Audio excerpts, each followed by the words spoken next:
introducir a José Raúl Vidal, que será nuestro próximo orador.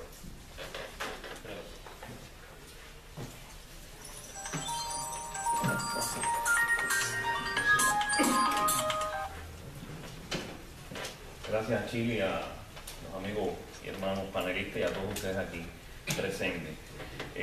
Ciertamente a veces resulta peligroso aventurarse a tratar temas tan mal llevados muchas veces y otras tan mal traídos, sobre todo tratándose de Martí, la idea socialista, que muchos intelectuales cubanos, muchos escritores han tratado de estigmatizarlo de una manera bien peligrosa y tergiversando justamente su obra por las manipulaciones precisamente del discurso oficial que se ha empeñado en desvirtuar la obra martiana. De manera que yo no voy a decir nada nuevo, aparte de lo que ha dicho el amigo Ángel, sino puntualizar un par de ideas también sobre lo mismo que él ha dicho, de alguna manera. Mi lectura se trata precisamente de la idea del socialismo que tenía Martí, como se ha indicado acá en el simposio este, y le ha titulado Martí y la idea pobre del socialismo. Y comienzo diciendo que el mantra del socialismo siempre ha sido igualar a todos en la pobreza para poder desde la indigencia generalizada controlar mejor a un pueblo. Concepto muy distante de la declaración de nuestro Señor Jesús, los pobres siempre os tendréis con vosotros, o de los versos martianos, con los pobres de la tierra quiero yo mi suerte echar. Concepto además que anula la capacidad trascendente del ser humano para crear con su esfuerzo e inteligencia riquezas, lo mismo espiritual que material. Dice Spencer, citado por Martín al referirse a la idea socialista, que sobre pretexto de socorrer a los pobres, sácanse tanto tributo que se convierte en pobres a los que no lo son. Y en efecto, el discurso socialista se basa en pregonar un asistencialismo que promete mejorarle la vida a los sectores más llanos de la sociedad, entre ellos a obreros, campesinos, y a minorías como la mujer, algunos grupos religiosos y recientemente, como ha sucedido en Cuba, a los homosexuales, a quienes llegan a manipular desde un marcado proselitismo político. Lamentablemente, estos sectores se hacen muchas veces de ese discurso contagiado de promesas que en verdad nada se ocupan seriamente del bienestar de la persona humana, sino para ganar adeptos en la búsqueda de poder. La manipulación de estos sectores se enfoca en la idea de reivindicarles supuestos derechos, tales como la libertad de expresión, movimiento y asociación fundamentalmente. Derechos que en realidad existen en la sociedad moderna, pero que esas minorías muchas veces desconocen y no practican. Es el mismo modus operandi del fundamentalismo y algunas religiones que socavan el sentimiento del pobre en su ignorancia hasta comprometerlo desde las carencias y necesidades con sus doctrinas paternalistas.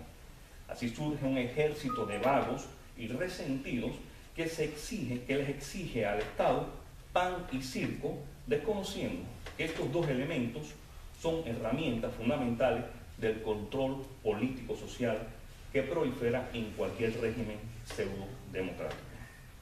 En principio, los socialistas se planteaban la idea de establecer la dictadura del proletariado sin darse cuenta de que el uso del vocablo dictadura, venga de donde venga, no pierde su esencia autocrática. En este sentido, Martí se opone radicalmente al enfrentamiento social que promueve arrebatar a los dueños sus propiedades sobre pretexto de erigir un gobierno central donde todos, bajo un mismo pensamiento, son dueños de todo. Sobre el particular, al comentar la futura esclavitud de Spencer, nuestro aporte subraya determinados puntos esenciales a la hora de abordar la idea socialista.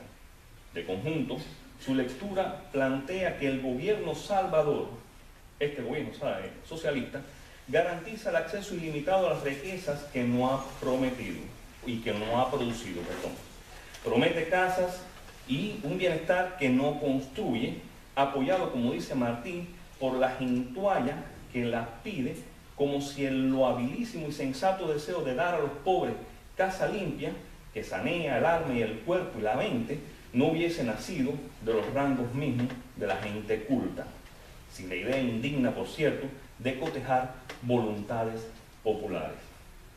En su reflexión, llega al punto de subrayar que al ser tan varia, activa y dominante la acción del Estado, habría de imponer considerables cargos a la parte de la nación trabajadora, en provecho de la parte paupera.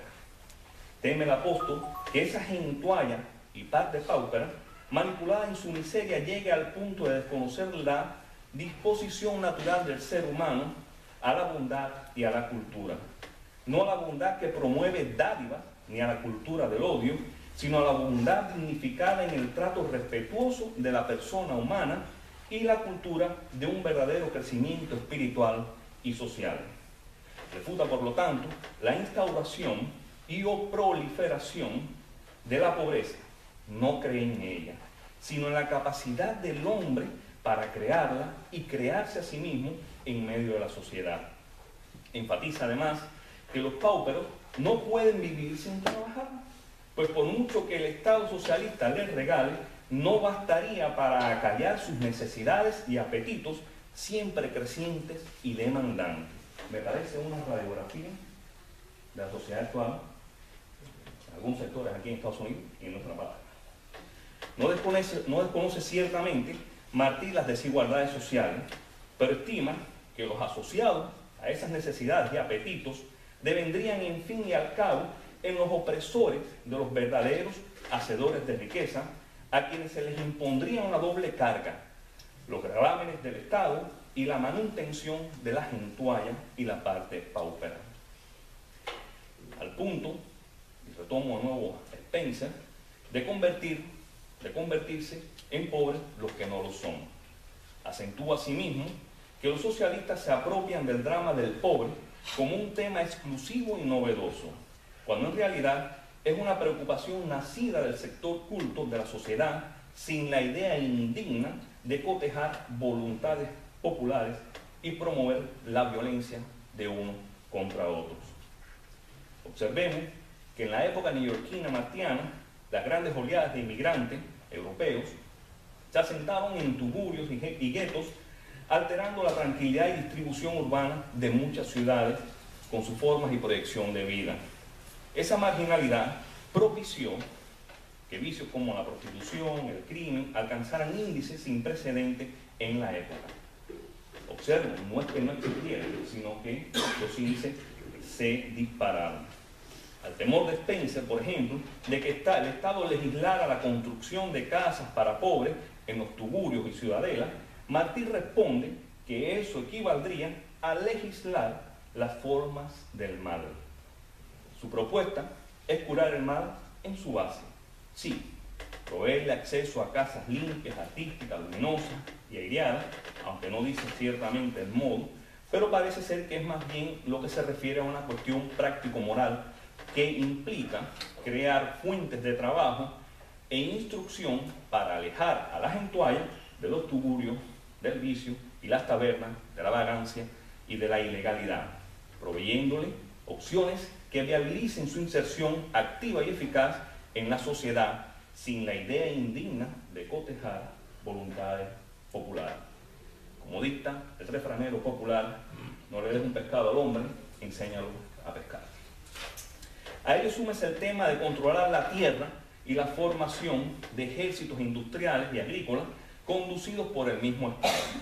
Ante la mirada martiana, esa actitud incentivaría una casta nueva de funcionarios cuyo trabajo sería inmiscuirse en las interioridades de la persona, acentuando un control asfixiante sobre la sociedad. Ello implica además una burocracia con remuneración amplia y cierta por un trabajo relativamente escaso. Y vuelvo, parece que está hoy en día Martí aquí entre nosotros. De conjunto, esa casta de funcionarios no solo acentúa los gastos de una sociedad con sus legislaciones, sino también conducen a una pobreza a ultranzas del trabajador. En el caso de Cuba, es lamentable cómo varios intelectuales, artistas y profesores han tirado a Martí de la chiva hasta el altar del socialismo, sobre texto de su pensamiento antiimperialista. Lo han enconsortado, digámoslo así, con Marx, y con cuanta idea desleal puede erigirse para justificar el invento político, económico y social cubano. Pero ni Marx, ni Martí, ni ese invento tienen puntos comunes, sobre todo con Martí, para quien es ajena toda idea de control y avasallamiento de un pueblo. Sobre el particular, nuestro apóstol habla del avestiamiento de unos hombres en provecho de otros. En un artículo escrito el 29 de marzo del 83, intencionalmente desconocido en el discurso oficial del régimen cubano, titulado Honores a Carlos Marx, que ha muerto, y es justamente el que el doctor Ángel Cuadra estaba subrayando en su intervención. Y allí nos dice el maestro: Carlos Marx ha muerto. Como se puso del lado de los débiles, merece honor. Pero no hace bien el que señala el daño y arde en ansias generosas de ponerle remedio, sino el que enseña el remedio blando del daño. Espanta la tarea de echar los hombres unos sobre otros, indigna el forzoso avestiamiento de unos hombres en provecho de otros. Mas se ha de hallar salida a la indignación, de modo que la bestia cese sin que se desborde y espante. Y más adelante, en el mismo artículo, precisa: Carlos Marx estudió los modos de asentar el mundo sobre nuevas bases, pero anduvo deprisa y un tanto a la sombra, sin ver que no nacen viables ni de senos de pueblo en la historia, ni de seno de mujer en el hogar, los hijos que no han tenido gestión natural y laboriosa. Y a su amigo, Fermín Valdés Domínguez, también citado por el doctor Ángel Cuadra, que es socialista empedernido, le responde en carta con fecha mayo de 1884. Dos peligros tiene la idea socialista, como tantas otras: el de las lecturas extranjerizas, confusas e incompletas, y me recuerdo toda esa intervención rusa en Cuba, que quisieron imponerle al pueblo cubano todo ese modelo ruso. Esa es la lectura extranjeriza. Fíjense con qué claridad este hombre está hablando 80 años antes, 60 años antes. Y el de la soberbia y rabia disimulada de los ambiciosos, que para ir levantando los defensores de los desamparados. Cierro apuntando que Martí es extraño al socialismo. Nada tiene que ver su doctrina de verdadero amor y compromiso social. Si criticó severamente los influjos imperiales del gobierno norteamericano del momento con respecto a América, fue solo para ponerse del lado de la justicia, pero nada que ver con eternizar la idea socialista a través de este antiimperialismo. Doctrina, justamente, hoy sabemos, asumido en la miseria a nuestros hermanos latinoamericanos y especialmente a nuestra patria. Y termino, quiero cerrar ya mi intervención con unos versos que sintetizan justamente ese avestiamiento de unos hombres y la naturaleza de otros, basado en el amor. Que el mundo frágil, seres hay montaña, seres de valle y seres de pantano y lodazales. Muchas gracias.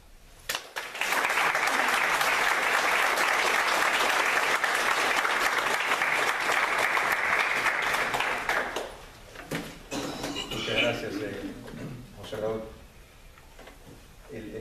Tú trajiste a colación, y te referiste a eso en varias ocasiones, la relevancia de Martí ahora con lo que se está viviendo, no solo en Cuba comunista o en Venezuela, sino la corriente que estamos viendo en Europa, en los Estados Unidos, en Canadá, etcétera, etcétera. Y es indiscutible que el armazón intelectual en que estamos viviendo ahora, el posmodernismo, es un producto del marxismo. Todos sus fundadores fueron marxistas, o sea, esto es lo que salió de las ideas de Gramsci y del Colegio de Frankfurt. Esto es la corrección política, esto es lo que estamos viendo de con Martí, que Martí es un código moral.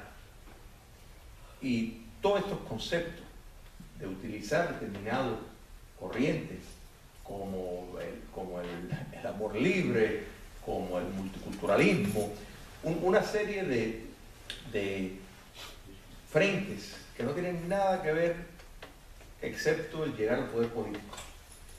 Son utilizados con ese fin. Martí vio todo eso. Martí vio todo eso sin tener que materializarse. Y efectivamente tiene una relevancia extraordinaria en estos momentos, y por eso es que en ningún sentido estamos recordando a Martí como una figura de pasado, de algo que ocurrió. No, no, no. Este fenómeno es actual, es nuestra lucha, igual que fue la lucha del maestro. Les presento Frank Rodríguez, que será nuestro próximo ponente.